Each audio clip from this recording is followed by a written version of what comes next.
여러분 이 고린도 전서를 우리가 이제 시작을 하는데, 이 고린도 교회는 고린도 교회도 바울이 개척한 교회입니다. 바울이 2차 전도 여행, 1차, 2차, 3차 전도 여행을 가는데, 그 중에 2차 전도 여행을 할 때 한 1년 반 정도 이 고린도라는 도시에 머물렀습니다. 당시에 고린도라는 도시는 국제적인 도시입니다.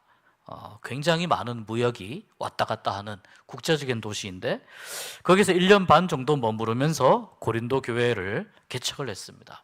바울에게는 굉장히 애착이 있는 교회인데, 먼저 지도를 보면서 좀 기본적인 설명을 좀 드리도록 하겠습니다. 자, 고린도를 한번 보시면은, 자, 이게 이제 저기 왼쪽 끝에 보면은 마게도냐라고 기록되어 있잖아요. 그 밑에가 이게 이제 그리스라고 생각하시면 됩니다. 그 마게도냐에서 밑으로 쭉 내려오면 아가야라고 되어 있는데, 그 아가야라는 글씨 야 옆에가 고린도라고 해가지고, 이게 이 그리스에 붙어 있는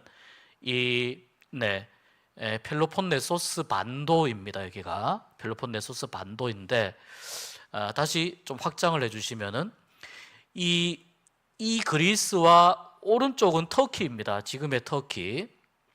여기는 아시아이고, 이쪽은 마게도냐 쪽은 지금 유럽입니다. 조금 더 지도를 좀 자세히 보면서 설명을 하겠습니다. 다음 지도를 보면은, 자, 여기서 이제 아까 말씀드린 대로 터키와 그리스 이렇게 되잖아요. 터키는 아시아, 그리스는 유럽이 되는데, 이 터키와 아시아 사이에 있는 바다를 에게해라고 하고, 거기에서 이제 더 위쪽으로 가면은 흑해가 있습니다. 흑해에서 나오는 저 길목이 어디냐면 이스탄불입니다. 지금의 이스탄불. 그러니까 이 이스탄불은 유럽과 아시아에 걸쳐서 있는 도시입니다. 두 대륙에 걸쳐서 있는 도시이고, 아주 고린도하고 좀 비슷합니다. 자, 여기 화살표가, 빨간 화살표가 이렇게 되어 있는데, 이 각 지역으로 이렇게 이제 무역이 이쪽으로도, 오른쪽 터키로도 가고 또 그리스로도 갑니다.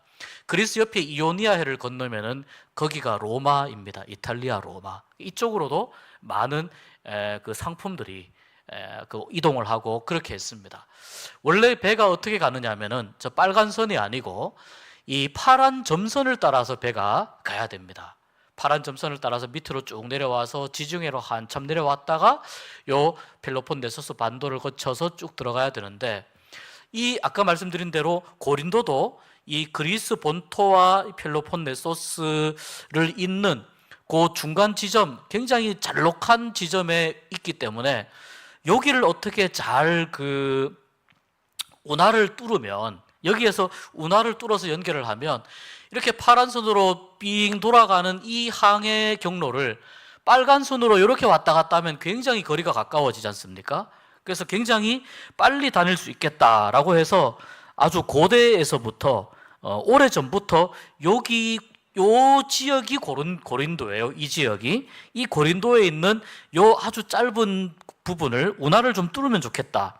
그래서 심지어는 네로 황제 때도 6천 명이라고 하는 사람들을 동원해서 운하를 뚫었는데, 계속해서 이 고린도 운하를 뚫지를 못하다가 계속해서 이제 실패하다가 1893년에 프랑스에서 이 운하를 개통을 하는데 성공을 합니다.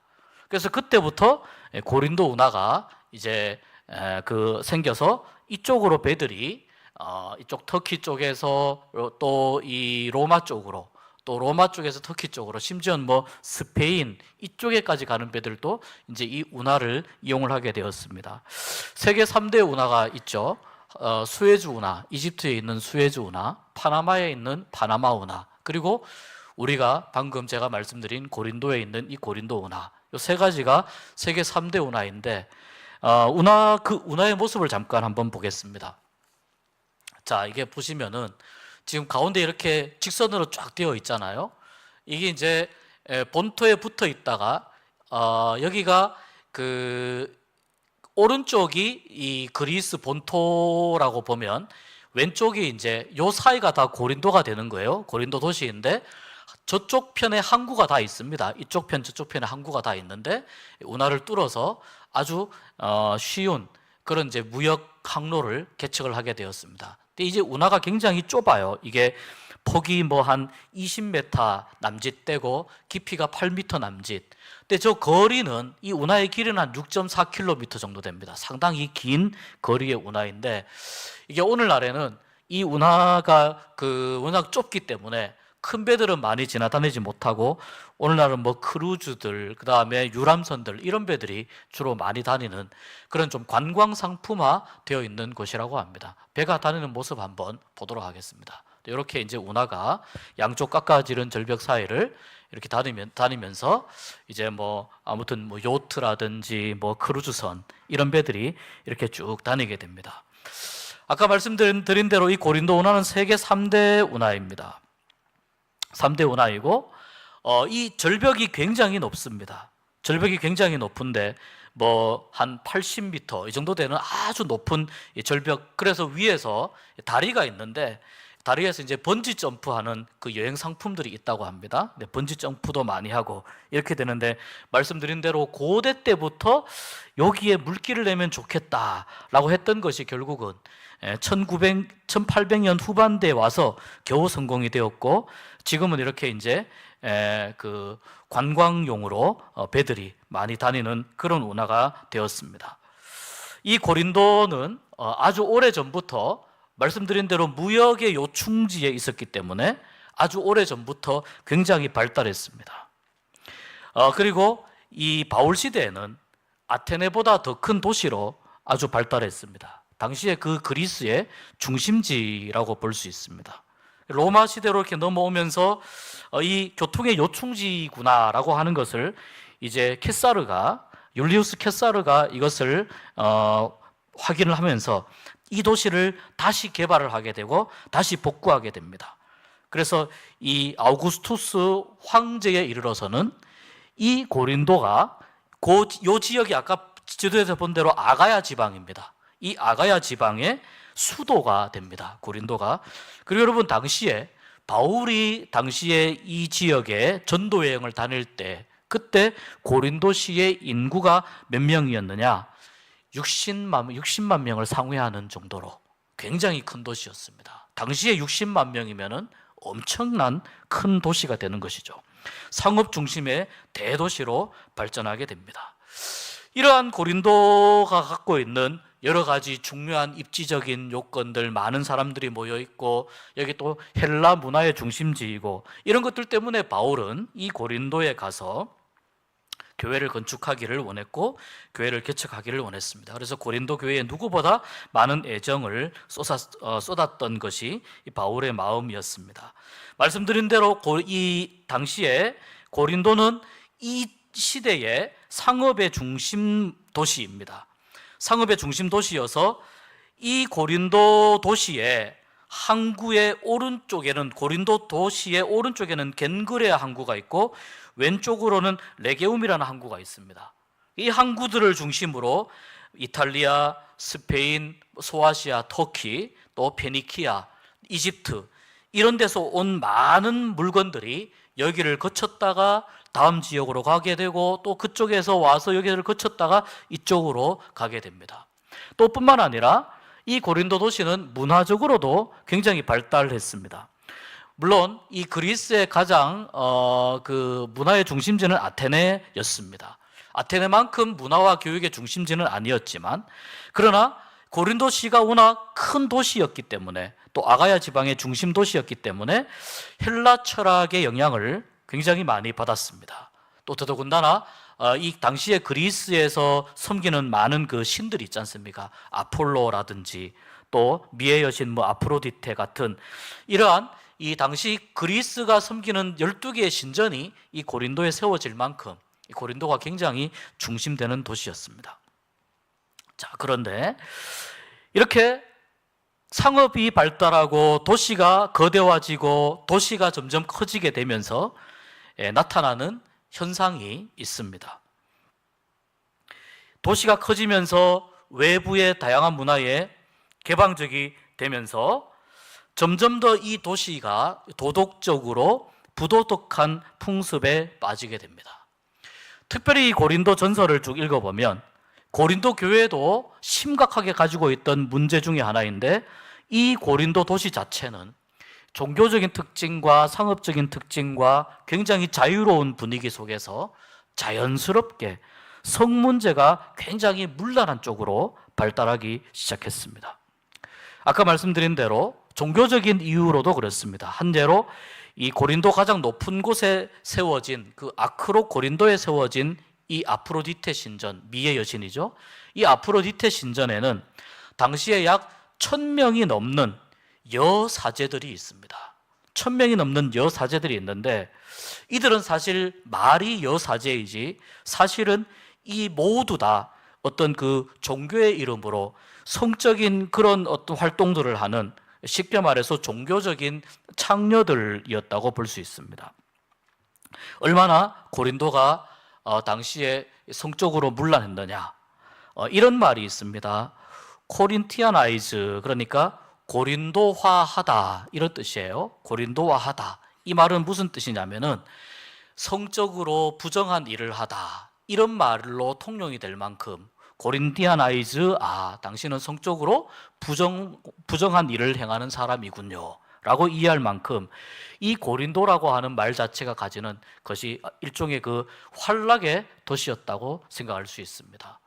우리도 이제 국제적인 도시 중에 뭐 예를 들면 그 라스베가스 같은 경우, 이런 경우는 굉장히 우리가 생각하기에 상당히 그 유흥이 발달하고, 또 거기는 굉장히 이 슬롯 머신, 그거 도박, 그게 발달하고, 또 거기에 다양한 뭐 어떤 음주라든지 이런 아주 그런 문화들이 발달해 있지 않습니까? 그러니까 고린도 하면 사람들이 떠올리는 생각 중에 하나가 뭐냐? 그런 쪽의 문화가 굉장히 발달한 도시, 이런 이미지를 갖고 있었다는 겁니다. 그러니 자연스럽게 고린도 교회도 많은 도덕적인 문제에 있어서 자유로울 수가 없습니다. 이 고린도전서 5장 7절에 보면은 바울이 고린도전서를 보내기 전에 그 이전에 고린도 교회에 또 편지를 보낸 내용이 있는데, 거기에서 바울이 뭐라고 편지를 쓰냐면 음행하는 자들과 함께 하지 마십시오. 음행하는 자들과 사귀지 마십시오. 이런 내용으로 바울이 써내서 보낼 정도로 고린도 교회 안에도 이 문제가, 이 윤리적인 문제가 굉장히 심각하게 표출되고 있었습니다. 바울이 고린도전서를 에베소에서 기록을 합니다. 에베소는 바울이 3차 전도 여행을 마무리하던 쯤에 머물렀는데, 거기에서 고린도전서를 바울이 기록을 합니다. 거기에서 고린도 교회에 이제 소식을 전해드렸기 때문인데요. 처음 바울이 교회를 개척했을 때, 그때 당시에 고린도 교회의 상황보다 지금 시간이 지나서 바울이 지금 이 에베소에서 고린도 교회의 소식을 듣는 지금의 상황이 훨씬 더 나빠졌다는 이야기를 듣습니다. 그런데 바울의 마음이 굉장히 급하고 안타까워서 고린도전서를 급하게 기록합니다. 음행 문제뿐 아니라 분쟁 문제까지 있었고, 또 우상의 제물을 먹는 문제, 여러 문제로 인해서 교회 안에 몇 개의 분파로 갈려져 있었고 나눠져 있었습니다.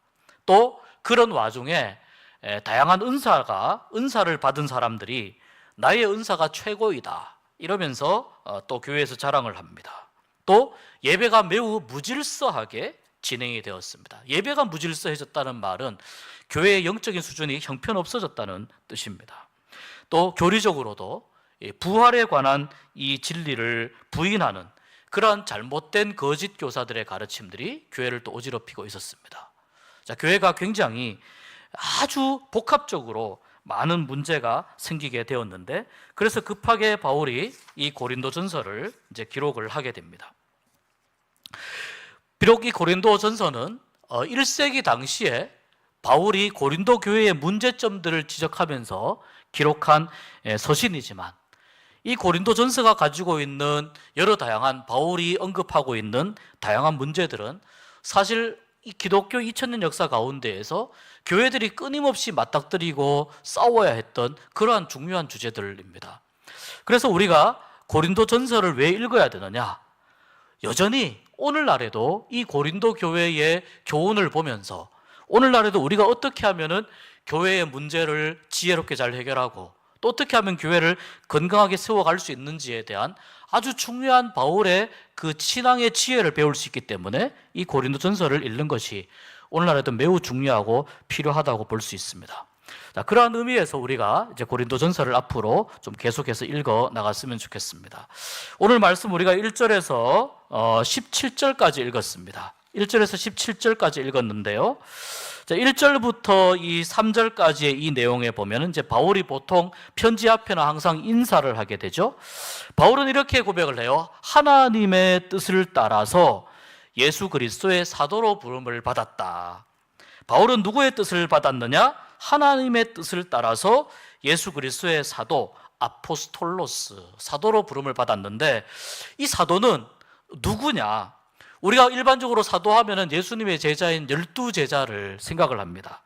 그 12제자에서 가룟 유다가 빠지고 대신에 제비를 뽑아서 마띠아가 포함이 되죠. 여기에 이제 초대교회에서 사도로 인정받는 사람들이 몇 명이 더 있었습니다. 그 중에 누가 있느냐? 바울과 바나바가 사도로 인정받는 사람들이고요. 예수님의 동생, 친동생입니다. 예수님의 친동생 야고보 또한 사도로 인정받는 사람입니다. 그리고 실로아노 같은 사람, 이런 사람이 이제 사도로 인정받는 이 사람이라고 볼 수 있습니다. 사도라고 하는 말이 무슨 뜻인가? 이게 어떤 계급인가? 그렇게 보기보다는 복음을 전파하는 데 있어서 하나님의 뜻을 따라 부름받았고 주님으로부터 복음을 전파하는데 전권을 부여받은 사람, 이 사람을 사도라고 볼 수 있는 거예요. 그런 의미에서 여기에서 언급된 이 사람들은 매우 중요한 당시 초대교회의 사도적 권위를 가지고 복음을 전한 사람들이라고 볼 수 있습니다. 자, 근데 거기 보니까 바울이 형제라고 부르는 소스데네가 등장합니다. 이 소스데네는 누구냐? 소스데네는 바울이 2차 전도 여행할 때 사도행전 18장에 보면 2차 전도 여행할 때 고린도에서 바울이 그 고린도 사람들에 의해서 재판정에 서게 되거든요. 그런데 이제 그 재판정에 서게 되었을 때 이 바울 대신에 이 고린도 회당의 지도자였던 사람이 소스데네인데 이 사람이 대신 매를 맞는 장면이 등장합니다. 이 소스데네가 매를 맞는 일이 발생합니다. 오늘 이 언급하고 있는 이 소스데네가 바로 그 소스데네인지 정확하게 알 수는 없지만 성경에 나오는 소스데네가 거의 없습니다. 그런데 고린도의 회당장이었던, 고린도 회당의 지도자였던 소스데네였고 고린도 전서에서 바울이 지금 언급하는 것으로 보아서 같은 소스데네일 확률이 높아요. 이 사람이 왜 바울의 형제가 되었느냐? 아마 그때 바울을 대신해서 그렇게 매를 맞는 과정을 통해서 이 소스데네가 그 사건을 계기로 어떤 큰 은혜를 경험을 하고 거기에서 아마 그리스도를 따르는 사람이 되었을 것이다, 이렇게 볼 수 있습니다. 그래서 바울과 소스데네가 오늘 이 고린도 교회의 소식을 듣고 편지를 하게 되는데 바울은 오늘 고린도에 있는 이 교회를 어떤 교회라고 부르느냐면 하나님의 교회라고 부릅니다. 2절에 보면 하나님의 교회라고 부릅니다. 여러분, 아까 말씀드린 대로 고린도는 어떤 도시라고 그랬죠? 유흥과 향락의 도시라고 그랬잖아요. 우상 숭배와 향락의 도시인 그 고린도에 세워진 교회를 바울은 하나님의 교회라고 불러요.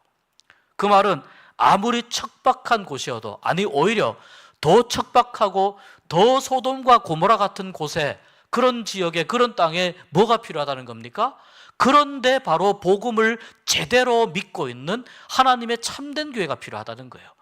바울은 여전히 고린도 교회가 하나님의 참된 교회가 되기를 바라고 있고 여전히 하나님의 참된 교회로서 기능을 할 수 있다고 믿으면서 이렇게 하나님의 교회라고 불러요. 그리고 그 하나님의 교회에 대한 설명을 이렇게 합니다. 2절에 곧 그리스도 예수 안에서 거룩하여지고 성도라 부르심을 받은 자들. 얼마나 이 표현이 귀합니까? 곧 그리스도 예수 안에서 거룩하여지고 성도라 부르심을 받은 자들. 이들이 누구라고요? 하나님의 교회라고요. 왜 선교가 필요하고 왜 교회가 없는 지역에 교회가 세워져야 되고 왜 더 향락이 또 가득하고 더 우상 숭배가 가득한 곳에 왜 교회가 세워져야 됩니까? 교회가 있어야 그 사람들에게 구원을 이야기할 수 있고, 교회가 있어야 그 사람들에게 죄를 이야기할 수 있고, 교회가 있어야 그 사람들에게 하나님의 백성됨의 길을 이야기할 수 있기 때문입니다.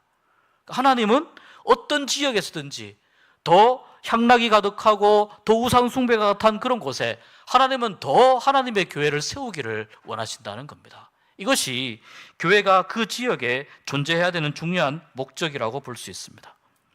그래서 바울은 이렇게 이 하나님의 교회, 고린도에 있는 하나님의 교회는 어떤 교회냐? 그리스도 예수 안에서 거룩하여지고 성도라 부르심을 받은 자들이라고 바울은 고린도 교회를 그렇게 이해를 하고 있습니다. 그렇게 이해하기를 원하고 있습니다.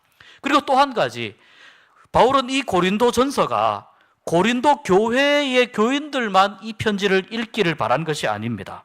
그 마음이 어디에 나오냐면 2절 방금 읽은 말씀 그 다음에 나옵니다. 또 각 처에서, 이건 이제 고린도가 아니죠? 각 처에서 우리의 주 곧 그들과 우리의 주 대신 예수 그리스도의 이름을 부르는 모든 자들. 이것은 당시에 아시아든 유럽이든 또는 팔레스타인이든 이쪽 지역에 있었던 예수 그리스도를 구주로 고백하는 모든 교회들을 다 포함합니다. 이 교회들도 어떤 필요성이 있다는 겁니까? 이 고린도 전서를 읽을 필요성이 있다는 겁니다. 왜냐하면 이 교회들도 고린도 교회가 가지고 있는 이러한 문제들을, 크든지 작든지 이러한 문제들을 가지고 있기 때문입니다. 그래서 이들까지 생각을 해서 바울은 고린도 전서를 기록하면서 교회의 여러 가지 다양한 문제들을 지혜롭게 해결해 나갈 그러한 이제 바울의 신학과 바울의 신앙의 지혜를 고린도 교회들에게 전하기 시작합니다. 자, 여기 이렇게 해서 고린도전서 1장 1절부터 3절까지 바울이 먼저 인사를 하고, 그 다음에 4절부터 9절까지에는 바울이 고린도 교회 때문에 감사하는 이유에 대해서 이야기합니다. 바울이 고린도 교회에 대해서 감사하는 이유, 무엇이냐면 먼저 보십시오. 4절부터 보면은 예수 안에서 너희에게 주신 하나님의 은혜 때문에 감사한다. 예수 안에서 너희에게 주신 하나님의 은혜 때문에 감사한다. 그 하나님의 은혜는 어떤 것이냐? 5절에 보면 이렇게 나옵니다. 그 안에서, 그 하나님의 은혜 안에서 모든 일, 그 모든 일 중에 특별히 바울이 더 강조하는 건 모든 언변, 그러니까 말로 하는 모든 것들, 그 다음에 모든 지식, 이런 거에 풍족하다, 풍성하다, 이렇게 바울이 이야기합니다. 이 언변과 지식은 단순히 말을 잘한다 이런 의미가 아닙니다. 말을 잘한다는 것이 아니고 기독교의 분명한 진리에 대해서 고린도 교회가 충분히 이해할 만큼 고린도 교회의 교인들이 그것을 가지고 있다는 뜻입니다. 그러니까 예수 그리스도에 관한 지식과 진리, 기독교의 진리, 예수님의 사역에 대한 참된 지식을 고린도 교회가 충분히 들었고, 고린도 교회의 교인들은 그것을 잘 이해하는 사람들이라는 거예요. 이것을 잘 이해하고 있다. 그럴 뿐만 아니라 그리스도의 증거, 6절의 그리스도의 증거는 그리스도를 증거하는 것을 말하는 거예요. 예수 그리스도를 증거하는 것, 예수님이 그리스도라고 하는 것을 증거하는 이 일에 대해서 고린도 교회의 교인들이 어떻다는 거예요? 견고하다. 이 말은 예수 그리스도를 증거하는 일에 대해서 매우 고린도 교회가 탄탄하게 사역을 잘 감당하고 있다, 그런 뜻입니다. 굉장히 좋은 일이죠. 잘 감당하고 있다, 탄탄하게 감당하고 있다. 그리고 7절에 보면 거기에다가 고린도 교회는 하나님이 모든 은사를 부족함 없이 부어주었던 교회입니다. 모든 은사를 부족함 없이 부어주었던 교회. 하나님이 주신 은혜가 충만하죠. 예수 그리스도와 하나님을 아는 지식이 풍성하고 그것을 충분히 설명해내기에, 충분히 전하기에 충분한 실력들을 가지고 있죠. 또 예수가 그리스도라고 하는 증거를, 그리스도를 분명하게 전할 수 있는 그러한 탄탄한 사역을 하고 있죠. 여러 가지 다양한 은사들을 감당하고 있죠. 그래서 이런 귀한 사역을 감당하고 있는 이 고린도 교회가 앞으로 주님이 오시는 그때까지 책망할 것이 없는 교회로 든든히 세워지길 바란다. 이게 바울의 마음입니다. 마음입니다. 책망할 것이 없는 자로, 너희들 모두가 책망할 것이 없는 사람들로 교회로 견고하게 세워지기를 바란다. 이 바울이 4절에서 9절까지 이야기한 이거는 그냥 일종의 그 언어 유희가 아닙니다. 듣기 좋으라고 한 이야기가 아니고 고린도 교회가 가지고 있었던 강점에 대해서 바울이 이렇게 칭찬하고 있는 것입니다. 바울이 고린도 교회에 대해서 편지를 써야 되겠다고 마음먹었던 이유는 그 뒤에 계속 나옵니다만, 그러나 고린도 교회는 분명히 오늘 말씀을 보면 하나님의 큰 은혜와 복을 받은 교회임에 틀림없습니다. 그러나 여러분, 예배 마치고 돌아가면서 고린도 교회 형편없었네 이렇게 이해하시고 이제 나가시면 우리 고린도 교회를 우리가 충분히 알지 못하는 것입니다. 고린도 교회는 하나님의 은혜가 풍성한 교회였다. 그러나 그럼에도 불구하고 교회를 더 견고히 세워가기 위해서 고린도 교회 안에 여러 다양한 문제들이 있는데 그 문제들을 바울의 신학과 신앙과 지혜로 그 문제들을 이제 해결하고 또 그 문제들을 어떻게 하면은 극복을 할 것인가. 그 첫 번째가 뭐냐? 그 첫 번째가 바울이 내가 글로에의 집편에 들으니까 너희 안에 분쟁이 있다는 이야기가 들린다. 이것이 처음 나오는 이야기예요. 여러분, 오늘 이 사실 우리가 17절까지 읽었는데 결론적으로 분쟁을 극복하는 아주 중요한 그 원칙이 있어요. 분쟁을 극복하는 원칙 10절로 한번 보겠습니다. 10절 보시면은, 자, 우리가 한번 읽어보겠습니다. 형제들아, 내가 우리 주 예수 그리스도의 이름으로 너희를 권하노니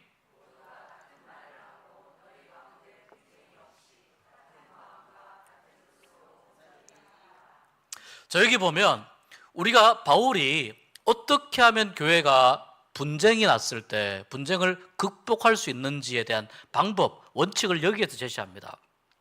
가운데 보면 모두가 같은 말을 하고 그 밑에 같은 마음과 같은 뜻. 자, 요거면 되는 겁니다. 모두가 같은 말을 하고 같은 마음과 같은 뜻으로 이어질 때 하나가 될 수 있다는 겁니다. 분쟁 없이 같은 마음과 같은 뜻으로 이어질 때 분쟁을 극복할 수 있게 됩니다. 이 고린도전서 1장 10절이 굉장히 중요한 말씀입니다. 그런데 바울은 이 원리를 먼저 이야기하면서 글로에의 집편에, 글로에는 아마 그 조금 높은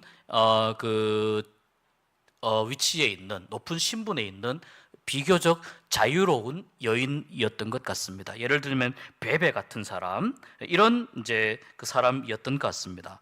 그 글로에의 집을 통해서 내가 이야기를 들어보니까 너희들 가운데 분쟁이 있다고 하더라. 너희들 가운데 분쟁이 있다고 하더라.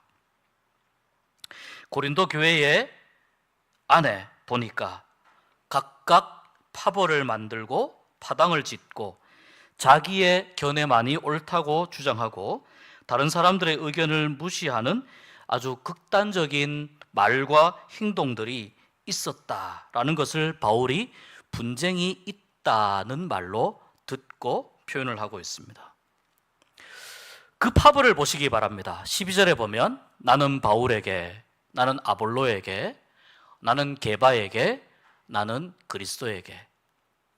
여러분 잘 보십시오. 저게 나쁜 사람이 있습니까? 바울, 아볼로, 게바, 그리스도. 저기에 좀 고린도 교회에 없어야 될 사람이 있습니까? 제가 설명을 해드리겠습니다. 나는 바울에게. 바울이 고린도 교회를 개척했잖아요. 내가 바울에게 속했다. 이렇게 쉽게 말해서 나는 바울파다. 이렇게 말하는 사람은 바울이 처음에 고린도 교회를 개척할 때 바울에게 직접 복음을 듣고 내가 예수님을 믿겠다. 이렇게 결심한 초창기의 그리스도인들일 가능성이 매우 높습니다. 바울에게 복음을 들었기 때문에 바울에 대한 고마운 마음이 굉장히 강해요. 바울에게 들었기 때문에. 그리고 바울은 또 당대 최고의 신학자입니다. 바울에게 복음을 들었기 때문에 이들은 바울에 대한 고마운 마음과 또 바울을 그리워하는 마음이 강합니다.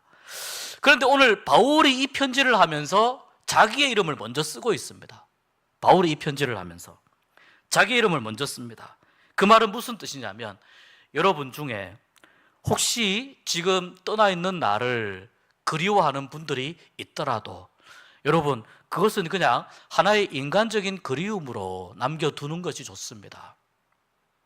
제가 지금 떠나 있는 상황에서 계속해서 저의 이름을 가지고 바울파다 계속 이렇게 한다고 하는 것은 교회를 위해서 유익하지 않습니다. 이런 의미로 자기의 이름을 가장 먼저 사용을 합니다. 아볼로는 누구인가? 두 번째가 아볼로죠. 이 아볼로는 누구인가?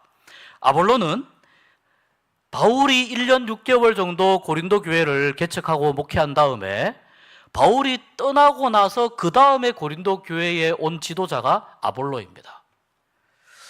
이 아볼로는 알렉산드리아 출신입니다. 그리고 헬라 학문에 굉장히 탁월한 사람입니다. 헬라 학문 중에 아주 좋은 이 목회자에게 굉장히 유익한 기능이 뭐냐면 수사학이 있습니다. 수사학, 그 다음에 웅변술 이런 게 있어요. 사람들 앞에서 말을 잘하고 사람들을 설득을 잘 시키는 이러한 어떤 학문적인 탁월함을 가지고 있는 사람이 아볼로입니다. 거기에다가 바울과 아볼로는 외모에 있어서 좀 차이가 많이 났습니다. 바울은 외모로서는 굉장히 볼품이 없는 사람입니다. 근데 아볼로는 좀 키도 건칠하고 또 거기에다가 상당히 호감형의 그런 인물을 가졌다고 합니다. 거기에다가 이 고린도 사람들이 헬라 철학에 굉장히 익숙하니까 헬라 철학에 익숙한 사람들에게 헬라 철학적인 내용들을 바탕으로 복음을 가르치니 고린도 교회의 사람들이 굉장히 아볼로의 가르침에 매료되었음에 틀림이 없습니다. 그래서 이 아볼로의 뛰어난 학식과 그의 신학에 매료된 고린도 교회의 교인들 중에 일부가 아볼로를 축켜 세우고 우리는 아볼로의 가르침만 받겠다, 이렇게 하는 겁니다. 그 다음에 게바파가 있습니다. 게바는 베드로의 아람 말이죠. 자, 유대인들은 원래 아람 말을 사용을 했습니다. 그래서 여기서 왜 굳이 게바라고 하느냐? 이들은 아마도 예루살렘은 지금 고린도하고 많이 떨어져 있죠. 근데 이 예루살렘에 있는 베드로의 영향을 받은 사람들일 겁니다. 그 중에 누구는 아마 처음에 예루살렘 교회가 시작이 될 때 베드로로부터 아람말로 된 복음을 듣고 거기에서 복음을 받아들이고 그리스도인이 되어서 거기에서 예를 들면 소아시아나 마게도니아 지방으로 이렇게 흩어져서 디아스포라가 된 유대인들 중에 고린도 교회에 정착한 사람들이 있을 겁니다. 이들은 아람어를 사용하는 걸 더 좋아했습니다. 그래서 게바파라고 합니다. 그리스도파, 나는 그리스도에게 속한 자이다, 이렇게 이제 말을 하는 거죠. 내가 그리스도에 속한다고 하는 말은 나는 바울파도 싫고 아볼로파도 싫고 나는 게바파도 싫어. 나는 당신들이 이야기하는 그런 게 다 싫고, 그 중에 어떤 사람들 중에는 이때가 지금 1세기 초반이거든요. 바울이 지금 사역하고 있을 때니까 이 사람들 중에는 예수님으로부터 직접 예수님을 본 사람들도 아마 있을 겁니다. 그래서 그런 사람들 중에 여러분들은 지금 바울에게서 배웠다, 게바에게서 배웠다, 아볼로에게서 배웠다 그러지만 우리는 그게 아니고 우리는 그냥 예수님 자체로 족하다. 예수님을 이제 3년 동안 따라다닌 건 아니지만 중간중간에 아마 예수님을 본 사람들이 있을 거예요. 그런 사람들. 그래서 우리가 사실은 너희들보다 더 온전한 성도다, 이렇게 이제 이런 사람들이 아마 그리스도파라고 생각했을 겁니다. 이들이 보기에 바울파든지 아볼로파든지 게바파들은 이들이 보기에는 굉장히 좀 수준이 떨어지는 그런 사람들일 거라고 추정이 됩니다. 왜 이렇게 되느냐? 아까 말씀드린 대로 당시 고린도 도시의 인구가 60만 명이라는 말은 무슨 뜻이냐면 그 지역에서 여러 다양한 지역에서 고린도 도시로 상업, 장사를 하기 위해서 많은 사람들이 옮겨갔는데 그 중에 일부가 유대인들도 거기에 가 있었다는 걸 의미하는 거죠. 그러니까 그 중에 나는 그리스도에게 속했다, 이렇게 이야기하는 사람들이 생기게 된 것이라는 겁니다. 말씀드린 대로 바울이든 아볼로이든 게바이든 그리고 심지어 그리스도이든 이 지금 교회 안에 어느 누구도 교회에 해를 끼치는 이름들이 없습니다. 근데 놀라운 것은 교회 안에서 같은 주님을 믿고 같은 주님의 그 복음을 받아들인 사람들끼리, 한 하나님을 믿는 사람들끼리 전부 다 좋은 교회의 지도자들이에요. 좋은 교회의 지도자들인데 나는 누구의 가르침만 인정한다라고 하면서 서로를 인정하지 않는 모습이 나타나고 있는 거예요. 바울이 이 모습을 보면서 13절에 단호하게 이렇게 이야기합니다. 그리스도께서 나뉘었느냐? 이렇게 이야기합니다. 그리스도께서 어찌 나뉘었느냐? 나뉘었느냐라고 하는 말은 그리스도가 찢어졌느냐라는 뜻입니다. 왜 이 말을 하는 것입니까? 교회의 머리가 예수님이시잖아요. 교회의 머리가 예수님인데 지금 예수님을 중심으로 한 몸을 이루어야 될 교회가 서로 자기들 분파만 주장을 하고 다른 쪽은 인정을 하지 않으면서 찢어지고 갈라지니까 그것을 바울은 어떻게 표현을 했느냐? 바울은 그것을 예수님을 찢어놓은 것이다라고 표현을 한 거예요. 예수님을 찢어놓은 것과 똑같은 것이다. 예수님이 그냥 십자가에 못 박히는 정도가 아니고 예수님을 지금 갈기갈기 찢어놓은 그런 모양이 아니냐라고 지금 바울이 이야기하는 것입니다. 그러면서 바울이 하고 있는 이야기 중에 하나가 뭐냐면은 내가 십자가에 못 박혔느냐? 내가 내 이름으로 세례를 주었느냐? 나는 오직 그리스도, 가이오, 스데바나 집 외에는 나는 세례를 준 적이 없다. 그리고 나는 내 이름으로 세례를 주지 않았다. 오히려 나는 내가 이렇게 적은 사람들에게 세례 준 것을 난 오히려 감사한다. 왜 그렇습니까? 아마도 당시에 정확하진 않지만 내가 누구에게 세례받았다 이게 되게 중요했던 것 같아요. 내가 누구에게 세례받았다. 내가 누구에게 복음을 들었다. 누구에게 세례를 받았다. 그래서 바울이 이야기합니다. 주님이 나를 보내신 것은 세례를 주기 위해서 보내신 것이 아니다. 주님이 나를 보내신 것은 복음을 전하게 하기 위해서 나를 보내셨다. 그 이유는 그리스도의 십자가가 헛되이 되지 않게 하기 위해서 나를 보내신 것이다. 이렇게 바울이 17절까지 말씀을 마무리하고 있습니다. 세례 때문에 내가 누구에게 세례를 받았다. 이것 때문에 교회가 갈라질 정도면 저는 고린도 교회는 굉장히 양호한 상태라고 생각을 합니다. 교회 안에 잘못된 가르침이 아니고 올바른 가르침을 베푸는데 내가 누구의 가르침에 더 내가 거기에 끌린다는 이유로 이렇게 갈라졌다면 그래도 나쁘지 않다고 생각합니다. 그런데 바울이 왜 세례라고 하는 걸 가지고 와서 바울이 세례를 적게 준 것에 대해서 감사한다고 이야기할까요? 세례는 기독교의 가장 중요한 예식 중에 하나이거든요. 이 가장 중요한 예식을 가지고서도 교회가 갈라질 수 있다면, 교회가 파벌이 생길 수 있다면, 교회는 수백 가지, 수천 가지 이유로 교회가 갈라질 수 있을 것이라는 것을 바울이 여기에서 암시하려고 이렇게 나오는 겁니다. 예를 들어서 교회에서 어떤 사역을 하면서 파벌을 형성합니다. 교회에서 어떤 역할을 하면서 파벌을 형성합니다. 어떤 물건 때문에 파벌을 형성합니다. 심지어는 어떤 달란트가 있고 어떤 달란트가 없기 때문에 파벌을 만듭니다. 그런 것뿐입니까? 여러 다양한 이유로 여러분, 그리고 좋은 이유뿐만 아니라 복음적인 것들뿐만 아니라 비복음적인 그런 이유들까지 다 포함하면 그러한 이유들로 인해서 교회는 여러 가지 다양한 이유들로 갈라지고 쪼개지고 파벌을 형성하게 됩니다.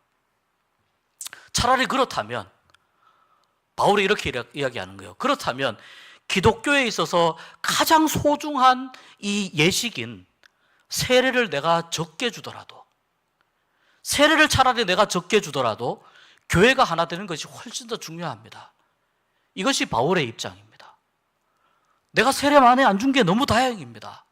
이것이 오히려 너무 다행입니다. 그리고 바울이 마지막에 뭐라고 이야기하느냐? 그리스도의 십자가가 헛되지 않게 하려 함이라. 이것이 여러분, 교회가 하나 되는 두 번째 원칙이에요.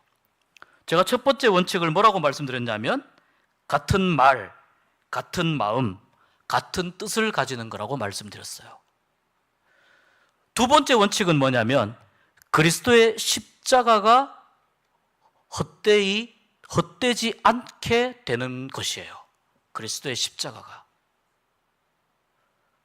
교회가 하나됨을 유지하고 하나님의 은혜를 드러내고 하나님의 살아계심을 나타내고 하나님의 영광을 나타내고 이 지역 사회에 세워진 교회가 정말 이 지역 사회에 구원의 방주로서의 역할을 감당하기 위해서는 먼저 교회 안에 있는 문제들이 해결이 돼야 됩니다. 그것을 위해서 필요한 것이 같은 말, 같은 마음, 같은 뜻입니다. 교회가 하는 모든 일들, 교회만 그렇습니까? 우리가 한 사람 한 사람 그리스도인으로서 우리가 하는 모든 일들과 말들과 행동들을 무엇으로 비추어 보아야 되느냐? 내가 지금 하고 있는 말, 행동, 이것이 과연 그리스도의 십자가를 헛되게 만드는 것인가? 그리스도의 십자가를 헛되지 않게 만드는 것인가? 이 질문을 해서 대답할 수 있다면 우리는 교회 안에서 일어나는 마음이 갈라지고 뜻이 갈라지고 생각이 갈라지고 감정이 갈라지고 그렇게 해서 파벌이 형성되고 같은 교회에 있으면서도 서로 얼굴도 안 보고 지나가고 겉으로는 웃으며 인사하지만 속으로는 어떻습니까? 속으로는 담 쌓아놓고 그렇게 다니죠. 그렇게 하고 있는 이 모든 말과 행동들에 대해서 우리 자신을 돌아볼 수 있게 된다는 겁니다. 우리 자신을 돌아볼 수 있는 거울이 된다는 것입니다. 여러분, 교회가 분열되는 것은, 교회가 나누어지고 갈라지는 것은 이거 하나만 기억하시면 됩니다. 예수님의 몸을 갈기갈기 찢는 것이다라는 것만 기억하시면 됩니다. 예수님의 몸이 그냥 찢어진 채로 내버려 두고 싶으면은 계속 교회가 갈라져 있으면 됩니다. 그러면 계속해서 그렇게 가면 됩니다.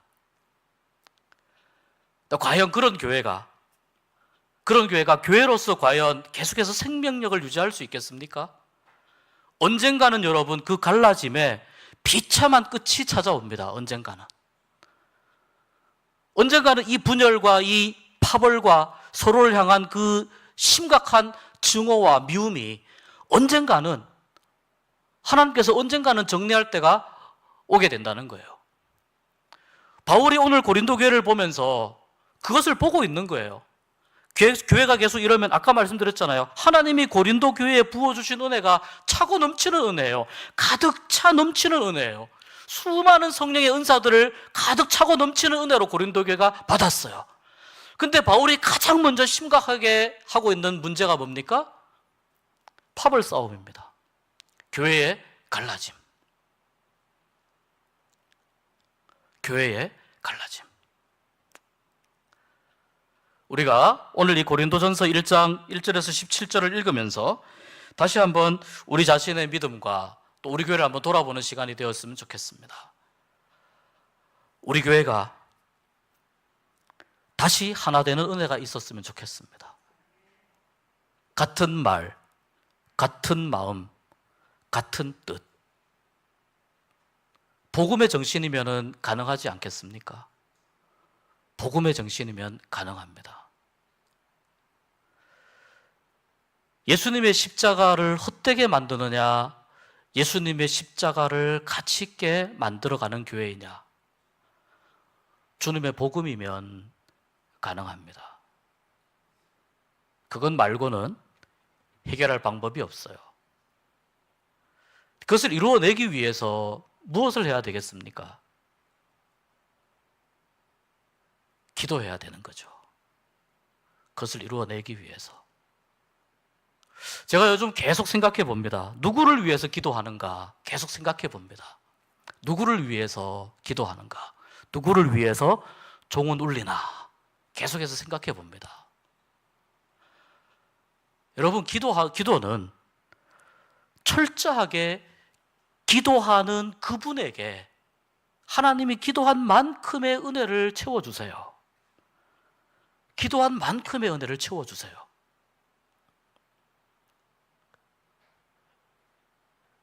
그것을 계속 보고 확인하면서 무엇을 위해서 기도하는가? 누구를 위해서 기도하는가? 무엇을 위한 복음인가? 이런 생각을 계속 하게 됩니다. 기도하지 않으면 절대로 교회가 하나가 될 수 없습니다. 기도하지 않는데 어떻게 성령의 역사하심을 우리가 기대하겠습니까? 하나가 될 수 없습니다. 그러나 여러분, 정말 교회의 하나됨을 위해서 한 분, 두 분 정말 자기 자리 잡고 자기의 기도 자리를 잡고 한 분, 두 분 기도의 분량을 쌓고 한 분, 두 분 기도의 울타리를 든든하게 쳐갈 때 성령님께서 임재하시고 찾아오시고 하나님께서 역사하시고 마음을 만지셔서 용서할 마음도 주시고 사과할 마음도 주시고 회개할 마음도 주시고 용납하고 사랑할 마음도 주시는 줄 믿습니다. 하나님의 세우신 교회, 아까 말씀드렸잖아요. 고린도 교회는 하나님의 교회, 우리 교회도 하나님의 교회, 똑같은 하나님의 교회. 그리스도를 아프게 하는 일이 우리 안에 없었으면 좋겠습니다.